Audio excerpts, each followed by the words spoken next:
We're on SAT Practice Test 8, Math Section 2, Question 11. Level of difficulty. It's hard.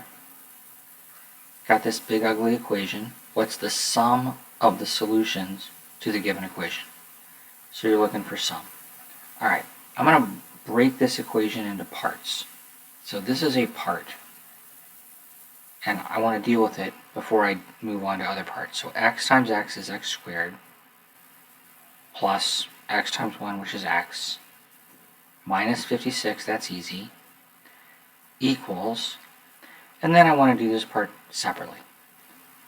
So it's 4x times x minus 7, 4x times x, that's 4x squared, 4x times minus 7 is minus 28x. Alright, you've been doing this since what, 9th grade or so? You know when you got x squared terms, you got to set everything equal to 0. I'm going to put my 0 on the left, because I do not want to deal with negative x squared terms. So I'm going to move this x squared across. It's going to become negative, so it's going to be 4x squared minus x squared, which is 3x squared. Pro tip, I am done with my x squareds, so I'm going to cross them off up here. This is a part that, for whatever reason, people mess up. Be careful. Now I'm dealing with my x's. I'm going to move this x across. It's going to be negative, so it's going to be negative 28x minus x. That's minus 29x. I think it's because it's like 29 is a weird number and people aren't expecting it. Minus 56, move it across, it's going to become plus 56. Alright, guys, you do not need the quadratic equation for this.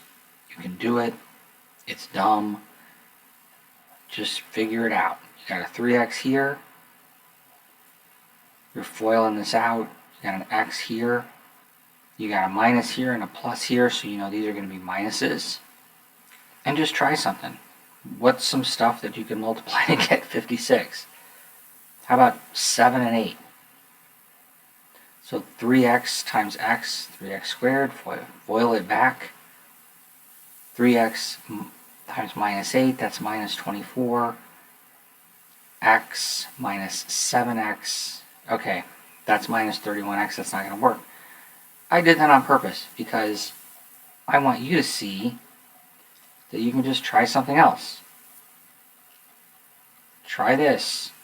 3x times x, 3x squared, minus 21x, minus 8x, that's minus 29x, that's what you wanted, plus 56. Okay, so those are the answers. So I'm going to do it up here. 3x minus 8 could be 0. X minus 7 could be 0. This one's easy enough. X equals 7. This one, you got to do some math.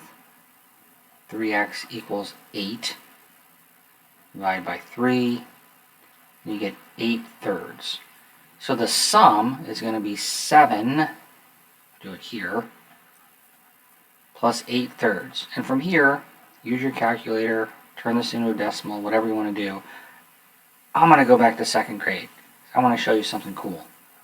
This is called the bow tie method of adding or subtracting fractions. And the way to do it is you don't have to deal with denominators. You just multiply like that. You get 21. You multiply like that. You get 8. You're adding, so you're going to add 21 plus 8. You're going to get 29. And then you always multiply the bottoms. 29 over 3. And that's the answer. This problem's a lot of work, but you can get it right, and you move on.